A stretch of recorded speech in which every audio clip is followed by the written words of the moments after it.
Piper, Piper, can you say happy birthday? Say happy birthday, Lezlie. Hey, Piper, sweet potato.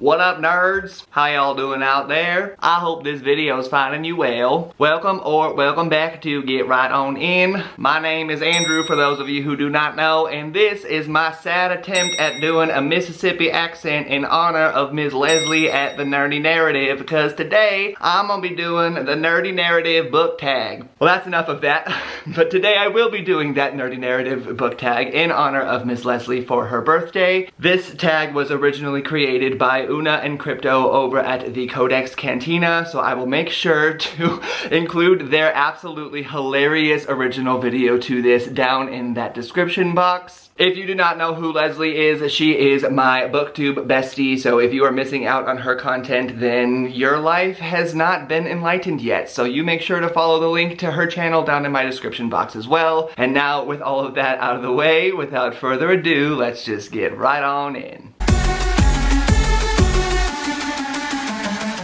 Alright, so the first question here is science fiction. What is a futuristic or imaginative element in a book that you are glad is not real? Personally, I'm gonna pick War of the Worlds here, and I'm just gonna say that I'm happy that we are not in an intergalactic war with aliens right now. At least as of this recording, we have not had any wars with any extraterrestrials. It could happen in the future, but as of right now, I'm really happy that it's not. Question 2, horror. What has been the scariest moment for you while reading a book? Oddly enough, this actually comes from the first time that I ever read It by Stephen King. You may or may not have seen my 1,000-page in a day It vlog on this channel, but that was not the first time that I read this book. The first time I read this book was actually when I moved into the house that I was just living at in Monterey, and they were building a new house across the street, and every night when I was walking my dog, they had all the little plastic coverings over the windows and the doors that hadn't been added yet, and they would just kind of flap and sway in the wind. And after I read that little section with the leper, every night I was just very, very scared walking by that house. So it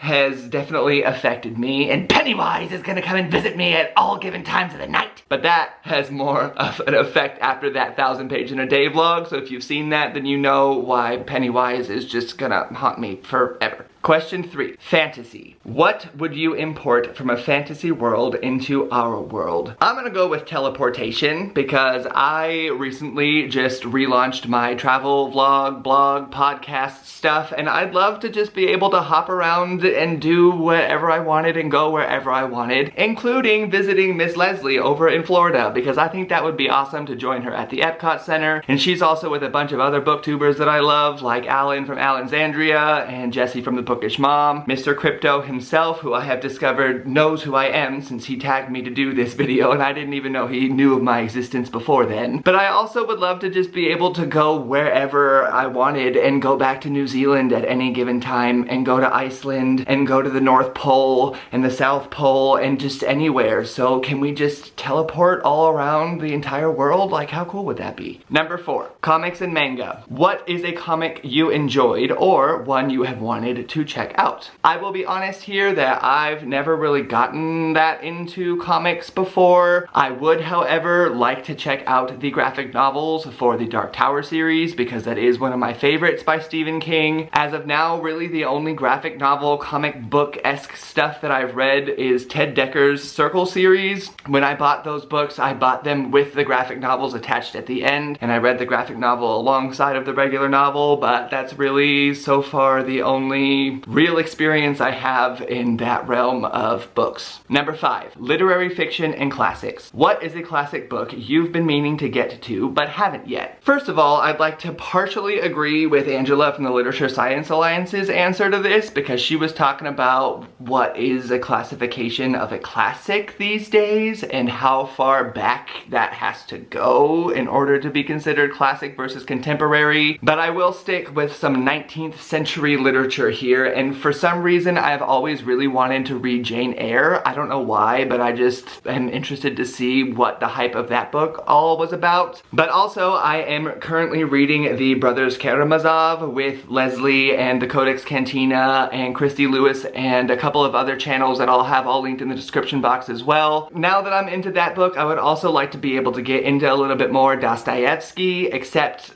in general, those older books I struggle with just because of the pages and pages and pages of just one paragraph that's just going and going and going, and it has multiple people talking and all of this other stuff going on, and my eyes just get so stressed out. But I have also recently discovered that the immersion reads with those classic works while I listen to the audiobook and read it at the same time actually help a lot with that, which is what I'm currently doing for the Brothers Karamazov. So in those 19th century works that I would like to read, then I would also like to be able to read it alongside of the audiobook so that I don't have to stress too much about those long paragraphs, because every time I have read a book from the 19th century, that's always been my #1 complaint. Number 6, The Busy Bee. What book would you like to share with all of your friends? That's easy. That's the never-ending story. I've talked about this so many times on this channel already. I just did a book to movie comparison on it not that long ago. I talk so highly of this book. I want everybody to read it so I have more people to talk about it with, because I feel like nobody's actually read it still. So this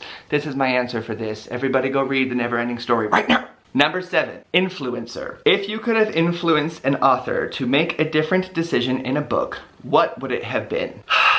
Honestly, if I had an opportunity to go back in time a little bit and hang out with one George R.R. Martin, I would just try my hardest to convince him to finish the Game of Thrones series after book 3, because my opinion is books 4 and 5 weren't really that great to begin with, and at this point, all of us are kind of up in the air as to whether or not he'll even finish the series, and if he finishes it the way that they finished the TV show, then it's a waste of time to even see what's gonna happen. So I would just try so hard to convince him to wrap it up sooner. Sorry, Mr. Martin. Number 8, The Birthday Wish. What book do you want for your birthday? Honestly, there's not really an answer for this. I don't necessarily want any books, but what I would love is a bookshelf, because I have never really had a bookshelf, at least not in my adult life. And instead of just collecting books that I end up putting on shoe racks and in cabinets and in boxes in the garage, I would love to have a cool place to display all of my books, especially since joining BookTube and seeing all of the wonderful bookshelves that everybody else has that I just want to go get lost in. So yeah, I would love to just have my own bookshelf. Oh my gosh, what an exciting day that would be, especially if I had like multiple bookshelves that were all like 5 or 6 bookshelves, you know, and I had like a whole line of them, like Vish does, or like Jashana does, or Pete does from Ponderings of Pete. Like, I just want to have a really cool bookcase, just like the rest of you. So, no books for me, just bookshelves.